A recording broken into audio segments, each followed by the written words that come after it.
Cobalah bicarakan DPR. Sebetulnya yang dihadapi daerah ini apa? Ya, berbagai kebijakan. Kalau menyangkut uang rakyat harus dilibatkan DPR. Memang di PEN itu tidak persyaratkan untuk bicara DPR. Tapi ini berakibat, karena ini hutang. Berakibat membebani rakyat. Kalau sudah bicara kepentingan rakyat, DPR terlibat dong. Jadi kurang, saya lihat pemerintah Kabupaten Gorontalo ini, pemerintah ya, berarti eksekutif, kurang menghormati lembaga DPR, atau pura-pura tidak tahu saja. Yang kedua saya lihat, ini Abu Nawas semua ini. Pelaksana pemerintah ini. Ya. Kata dan perbuatan tidak sama. Semua dijanjikan kesana kemari. DPR selalu mengadu ke sini. Persoalan kecil saja tidak bisa diatasi. Wow. Oleh sebab itu, sekarang kuncinya, DPR harus berani. Yang memecat Anda itu rakyat. Ya? Untuk investment, angket sebagai itu sebetulnya gampang. Yang penting kita data dan fakta supaya tidak jadi fitnah.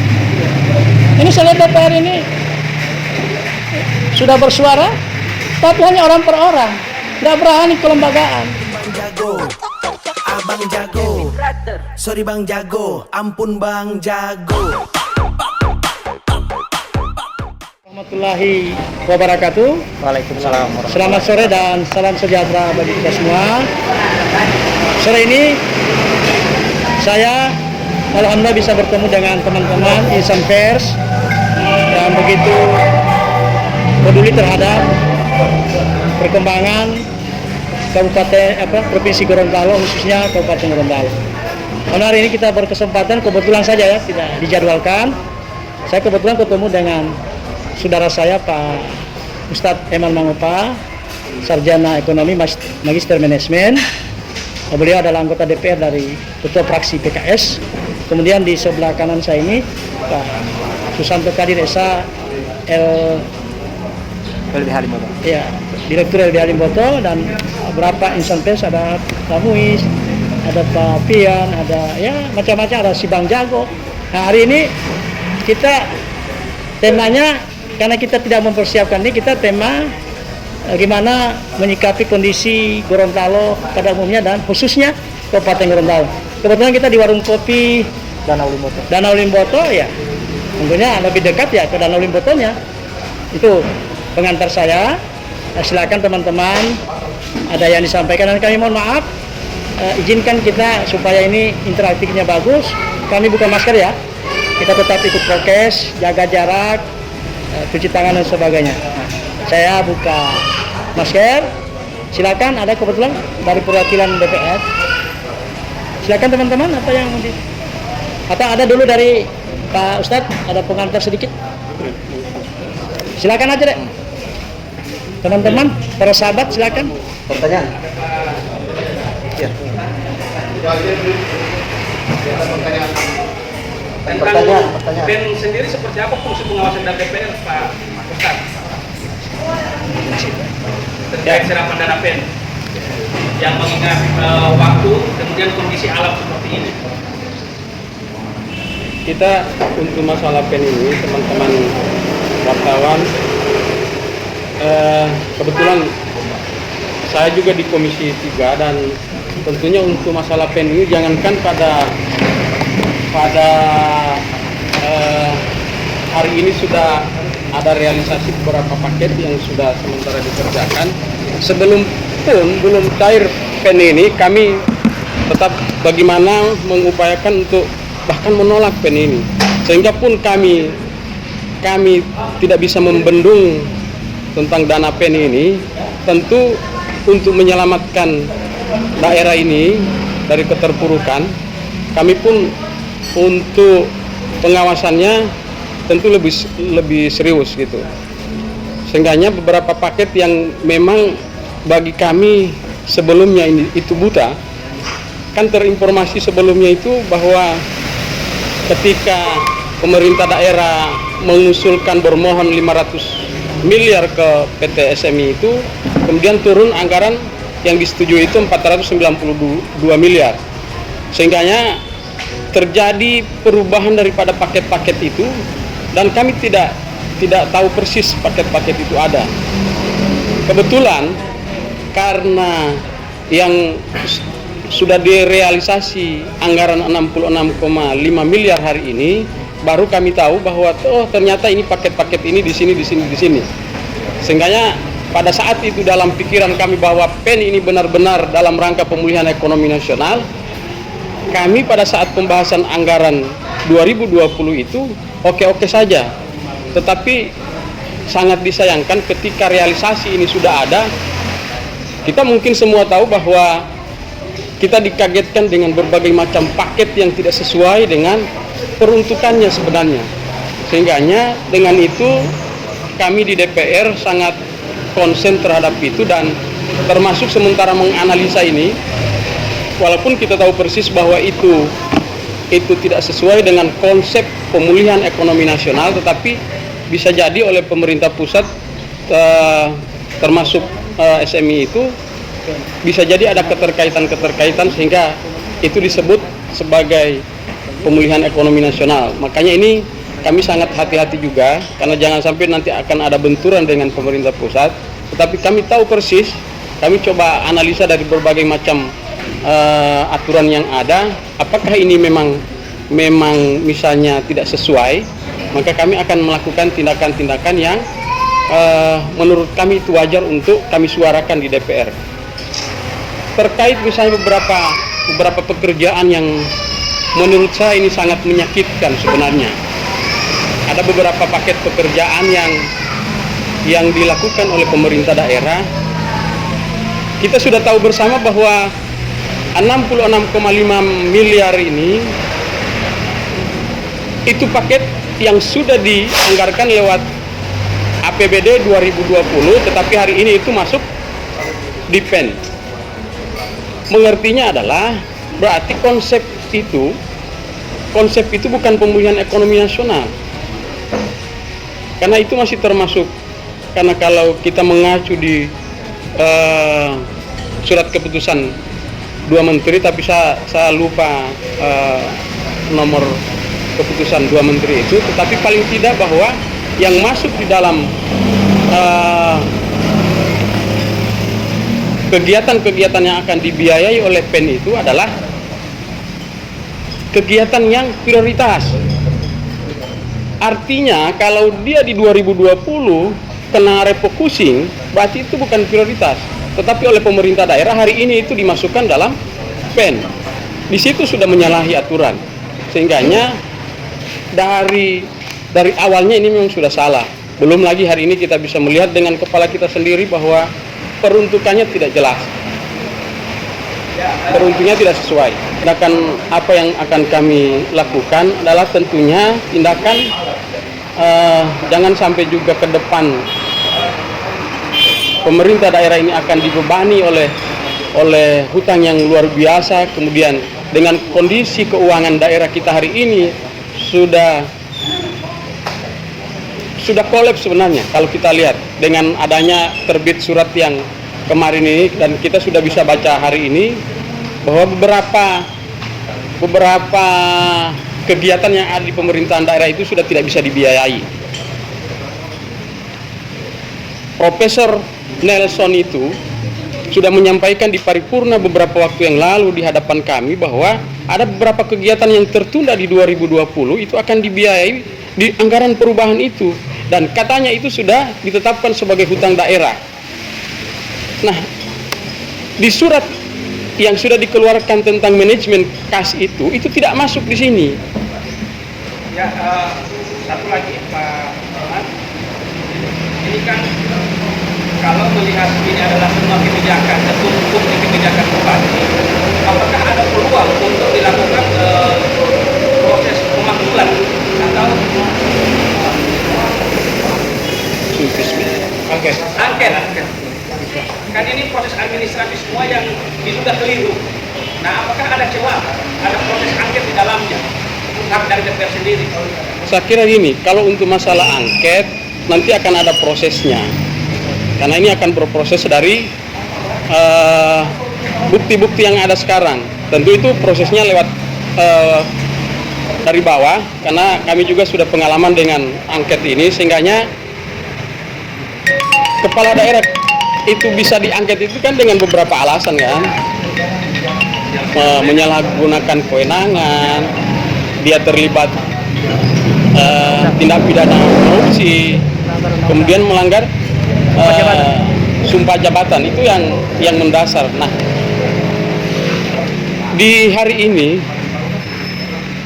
kalau itu ada, tentunya kita tidak bisa tinggal diam. Makanya saya bilang tadi kita lagi sementara menganalisa, nanti akan analisa itu akan mengarah ke kesimpulan. Nah, kesimpulan itu karena ini lembaga politik, tentunya apakah ini bisa meyakinkan teman-teman yang lain? Karena kalau cuma saya sendiri yang mampu menyimpulkan dan yakin terhadap bahwa itu adalah pelanggaran dan tidak bisa meyakinkan teman-teman DPR, ya berarti tidak bisa berjalan itu. Sehingga upaya-upaya ini tentu kita sudah tahu bersama lah, akan ada upaya ada orang yang akan membenturkan kita dan lain sebagainya. Saya kira itu. Itu DPR Pak, terlepas dari beberapa jawaban tadi, seperti yang kita tahu kan sekarang anggaran PEN yang sudah dicairkan itu 66,6 M.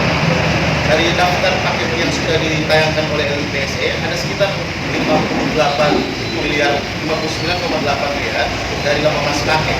Nah sekarang sisanya itu apakah tidak diketahui DPR? Negara yang dikatakan. Yang pasti saya sudah sampaikan tadi bahwa dari awal itu DPR itu tidak tahu tentang, tahunya itu yang tahap pertama yang sudah diberikan ke kita. Ada daftar itu, tetapi setelah itu ada daftar baru lagi tanpa sepengetahuan kita. Nah, bahkan yang cair pertama ini bahwa ini akan membiayai untuk paket-paket yang 2020 itu sama sekali kita tidak tahu. Dan tidak ada pemberitahuan di DPR. Itu pun tentang yang 66,5 miliar itu nanti kita minta datanya. Jadi kenapa hari ini kami buta dan beberapa teman-teman anggota DPR itu memprotes misalnya, kenapa jalan ini tidak dikerjakan, kenapa ini sudah rusak? Karena memang kita buta. Ada yang menjawab misalnya staf khusus Bupati bahwa DPR tidak mengetahui bahwa itu sudah masuk di anggaran PEN. Benar, kita bisa akui itu karena memang kita tidak pernah ada pemberitahuan. Itu masalahnya. Daerah ini kita tahu bersama bahwa sementara retensi 38 miliar. Lalu apa tindakan DPRD dalam artian meminta pertanggungjawaban Bupati untuk menyelesaikan retensi 30 miliar itu? Kita tahu bersama bahwa dari hasil LHK BPKR Kabupaten Gorontalo itu ada beberapa proyek yang sudah selesai 100% tapi belum bisa dilunasi. Contoh rumah sakit Purwokerto, ada sekitar 8 miliar lebih kalau tidak salah. Nah, bagaimana tindakan DPRD dalam mendesak Bupati untuk menyelesaikan retensi 38 miliar itu? Kita sudah sampaikan di beberapa rapat dengar pendapat dengan dinas terkait bahwa kita ada retensi sekian miliar. Tetapi lagi-lagi itu sudah dijanjikan akan diselesaikan di perubahan 2021 ini. Itu adalah janji mereka. Bahkan beberapa paket yang sudah selesai, yang anggaran kegiatan 2020 itu kan sudah selesai di 2020. Sekarang mereka menunggu janji itu bahwa akan diselesaikan di 2021 perubahan ini. Tetapi di manajemen kas yang sudah keluar itu tidak termasuk di 16 item yang akan bisa dibayarkan di sisa anggaran ini, di perubahan ini. Sehingganya saya belum yakin kalau retensi itu akan dibayarkan Di APBDP? di APBDP. UAPPS sudah selesai Pak? Belum. Tindakan DPR untuk mendesak? Kita sudah suarakan, bahkan saya sudah mendesak pimpinan untuk surati DPR pemerintah daerah. Tetapi lagi-lagi kalau memang pemerintah daerah tidak mengajukan PPAS, berarti pemerintah daerah hebat, tidak melakukan perubahan untuk 1 tahun ini, berarti hebat, tidak ada masalah tentang keuangan. Ya, ini juga untuk kacamata DPR. melihat program-program pemerintah yang saat ini sudah 2 periode. Jadi gimana? Kalau kita melihat keberhasilan sebuah pemerintahan itu, kita akan melihat di ujung. Ujung itu tidak harus misalnya 2025 dia berakhir. Pada saat sekarang, apa yang terjadi hari ini? Itulah potret keberhasilan seorang kepala daerah. Kita lihat hari ini. Tentu yang akan paling fokus orang lihat itu adalah bagaimana pengolahan pemerintahan itu. Bukan sebelum kita melihat pembangunan yang ada, apa yang terjadi di pembangunan. Tetapi yang paling tentu yang akan disorot oleh masyarakat, terutama masyarakat menengah ke atas itu, tentang pengolahan pemerintahan. Belum kita bicara masalah pengolahan keuangan. Haruskah seperti apa kalau lebih ke dalam lagi? Tentu hari ini harus kita lihat potretnya seperti apa. Apakah misalnya surat tentang manajemen kas itu sudah ada keberhasilan yang ada di situ? Tentu kita sudah tahu bersama bahwa tidak ada yang dilakukan, sehingga terjadi harus ada kegiatan yang dilakukan untuk memanage kas itu. Ini kita bisa ambil kesimpulan bahwa untuk saat sekarangnya bahwa pemerintahan ini sementara saya sampaikan gagal dalam mengelola pemerintahan. Terima kasih teman-teman insan pers yang masih peduli terhadap keberadaan daerah ini. Jadi kita bicara hari ini fokus di kabupaten aja dulu ya. Pemulihan ekonomi itu secara umum mempertahankan dan meningkatkan kemampuan ekonomi. Itu titik dulu. Memang ekonomi ini bukan hanya melihat jalannya bagus, kemudian kita lihat kemampuan rakyat. Sekarang daya beli rakyat ini sudah sangat susah, ya. Kemudian DPR tadi sudah mengatakan bahwa memang ini dibahas pinjaman ini. Pinjaman itu pada saat itu pro kontrak mengajukan 500 miliar, yang ada sekarang baru 59 pun tidak sesuai peruntukannya. Seharusnya dalam mengelola pemerintahan itu ada 2, DPR dan eksekutif. Ini saya lihat ya, dan ini bisa dikomplain, berjalan sendiri-sendiri. Kadangkala saya mohon maaf dalam tanda kutip, eksekutif terlalu pandang enteng sama DPR. Kenapa saya tahu? Karena saya juga ada teman-teman dari fraksi Nasdem di sana. Oleh sebab itu begini, mumpung ini masih ada waktu memperbaiki, DPR mau menyuarakan terus, cobalah bicarakan DPR. Sebetulnya yang dihadapi daerah ini apa? Ya, berbagai kebijakan.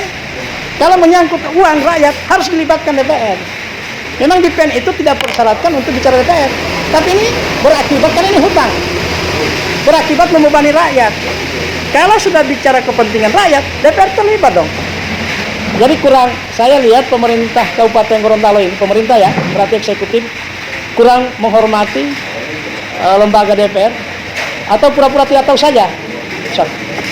Yang kedua saya lihat, ini abu nawas semua ini, pelaksana pemerintah ini.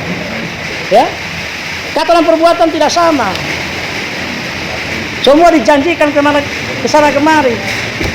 DPR selalu mengadu ke sini. Persoalan kecil saja tidak bisa diatasi. Oleh sebab itu, sekarang kuncinya DPR harus berani. Yang memecat Anda itu rakyat. Ya. Untuk investment, angket sebagai itu sebetulnya gampang.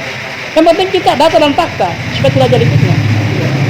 Ini saya lihat DPR ini sudah bersuara, tapi hanya orang per orang, tidak berani kelembagaan. Ini barangkali juga modus. Modusnya begini, ya. Oleh sebab itu, saya sebagai rakyat, terserahlah mengucap saya sebagai apa, tapi saya peduli rakyat Kabupaten Gorontalo. Mari kita kembali ke jalan lurus, ihdinas siratal mustaqim. Ini jangan seenaknya merasa jagoan. Saya berani mengatakan pemerintahan di bawah Profesor Yason itu gagal hari ini. Ya kan? Kenapa gagal? Itu indikator yang yang saya lihat, dan boleh dibantah juga. Maka kalau berani undang kita, forum terbuka, DPR hadirkan, bupati hadirkan, tokoh masyarakat hadirkan, tokoh adat hadirkan, seluruh elemen hadir. Kita dialog publik. Jangan kita mau disauti di koran rame ini. Terus sama kiri, apa yang dia takuti? Hanya kebenaran dan Allah. Ya kalau mau dipecat, ya pecat aja. Apa yang dipecat sama saya? Yang kedua adalah, sekali lagi saya mengatakan, marilah kita bangun dengan hati ini Kabupaten Rendang. Ini gali lubang tutup lubang. PEN tidak bisa membayar hutang. Oleh sebab itu, perangkat juga daerah ini jangan ABS. Terus bupatinya juga mau dipuji-puji. Ini terus terang aja saya kecewa. Berasa sudah jelas. Saya dalam perhelatan politik saya kalah. Tapi saya punya integritas. Saya tidak beli rakyat untuk memilih saya. Karena ini dibeli dalam tanda kutip, ya. Dalam tanda kutip diduga bahwa ada persoalan money politik dan itu terbukti walaupun tidak berlanjut. Sistem pemilihan kita harus revisi kembali, mendengarkan suara rakyat semua. Yang ketiga apa? Kalau sudah begini kondisinya bos, tidak cukup hanya mereposisi. Ini harus revolusi. Saya sangat prihatin. Saya keprihatinan aja. Rakyat datang ke DPR. DPR sudah rekomendasikan. Nah, tidak digubris juga. Mau apaan kita ini? Mau bayar gaji aja ngos-ngosan tuh. Dan saya, karena surat itu bukan ditujukan ke saya, tapi walaupun ada sama saya, itu kan dokumen, tidak boleh saya buka. Tapi ada sama DPR. Jadi gini, para wartawan juga, teman-teman insan pers ini, Anda ini juga termasuk orang di samping DPR, Anda juga termasuk social control, ya. Jangan karena ada MOU dengan Pemda, kemudian memuat berita yang tidak bersesuaian, besoknya diputus kontrak, ya. Daya kritis kita ini tergadaikan dengan MOU. Diputus tangan juga. Ya, Diputus tangan. baru diancam-ancam. Ya nggak apa-apa. Rustam Akili dalam menyuarakan, bukan menegakkan karena saya bukan penegak hukum, dalam menyuarakan kebenaran, tiang gantungan bagaikan lambaian tangan bidadari. Ini sikap. Dan Anda itu lihat bagaimana saya DPR, saya pernah ketua DPR. Saya ini partai dengan penguasa. Terus saya kritik ketua DPR. Coba gantian dulu kita ini DPR sini. Insan pers dengan saya di sana. 1 minggu saja kita beresin. Nah, karena niat itu ada istiqomah. Ini istiqomah, bicara bagus di mulut saja. Ya? Pak, kan tadi terlepas dari tanggapan tadi bahwa DPR hanya berbicara tentang orang per orang, bukan kelembagaan. Iya memang. Lalu bagaimana sikap Bapak tentang tentang sikap DPR secara kelembagaan? Nah, udahlah kita dukung saja mereka. Ada rasa ketakutan DPR ini. Maksudnya apa? Hah? Sudah cuma saya dengan Tuhan yang tahu. Atau cuma gara-gara tidak kebagian PEN atau gimana? Oh enggak. DPR masih idealis. Kan kemarin di APBD itu anggaran-anggaran biasanya di DPRD biasa-biasa saja, cuma karena di PEN Oh begini. karena tidak dilibatkan dalam PEN kemudian Nah memang itu aturan tidak melibatkan DPR dalam pembahasan PEN. Saya tegaskan karena kalau menyangkut beban pada rakyat itu harus DPR. Yang kedua, ini tidak bergening dari DPR. Apa juga dia tidak ngerti terhadap DPR kok. Ya. Kemudian teman-teman sekalian bahwa saya ini terpanggil bicara di hadapan teman-teman semua karena merasa terpanggil hati saya. Kok rakyat seperti ini? Ya. Kota Madani apa itu? Liboto Madinah ini. Apa hasilnya? Bos, ngurus daerah ini tidak cukup hanya mengandalkan kepintaran. Mengurus daerah ini adalah harus kita saling menghormati, kolektif kolegial. DPR itu kolektif kolegial. Cuma memang saya harap maklum, ketua DPR-nya satu partai dengan saudara bupati. Ada semacam ya, coba itu kan perasaan saya aja. Nah, kalau ada tersinggung dengan ini silakan aja, nggak apa-apa. Sekarang Terkait dengan pelaksanaan program PEN, sekarang kan sudah terpajang item-item perencanaan pekerjaan dengan total yang tadi sudah disebutkan 6,5 M. Sekarang apakah Bapak yakin, menurut perhatian Bapak, apakah Bapak yakin PEN itu bisa selesai tepat waktu? saya aku yakin tidak akan selesai. Ya, waktunya tinggal berapa bulan, masih tarik menarik seperti ini, tidak sesuai program yang dibicarakan DPR dulu, ya kan? Saya mana? Sebab itu begini, saya menyarankan kalau ada stakeholder DPR apa sih, menyurat aja ke pemerintah pusat menjelaskan persoalan ini. Ini bahaya, bos.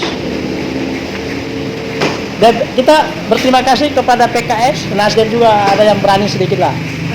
Ya. Tapi hari ini saya bukan mewakili Nasdem, saya Rustam Makili, karena memang saya tidak dapat, tidak sempat pamit ke partai. Ya. Tapi kalau itu dihubungkan dengan Nasdem ya nggak apa-apa. Itu aja kesan harapan saya. Pak Eman, kita doakan sehat, tetap kritis Pak Eman, tetap berjuang, objektif dan jadi kita sebagai fungsi kontrol ini, baik wartawan, DPR, maupun rakyat, kita mau lihat sesuatu itu tetap kritis, objektif dan profesional. Kalau hari ini pemerintahan baik, ya kita bilang baik. Tapi kalau gagal, bilang gagal aja. Tapi jangan kita ini keras-keras begini, kemudian mau koprol, mau salto, mau bergaining. Sama Rustam Makili tidak ada itu. Ya. Satu pertanyaan terakhir, Pak. Jika memang DPRD akan melakukan hak angket, melakukan hak-hak yang kemudian melekat pada DPR, apakah Bapak sebagai tokoh masyarakat mendukung? Kalau ada data dan fakta, saya bukan hanya mendukung. Saya di depan, saya di belakang, saya di samping kiri kanan. Kalau ada data dan fakta. Dan itu DPR Kabupaten Gorontalo sudah membuktikan ada sejarah. Investment wakil bupati aja udah boleh, bupati juga bisa. Cuma ini saya lihat belum kompak. Tadi itu faktor X itu, satu partai lah, ini dan itu. Jadi saya cuma sayang daerah, nggak ada kepentingan saya. Saya udah cukup karena ketua DPR, saya hampir 16 tahun DPR, tahulah permainan ini. Ini DPR tidak dihormati. Saya tidak mau provokasi, tapi terbukti. Pak Eman mengatakan, harusnya mau apapun itu, kan ini pemerintahan itu kita harus komunikasi aja. Terakhir, harapan Istiqomah aja. Abang jago, sorry bang jago, ampun bang jago.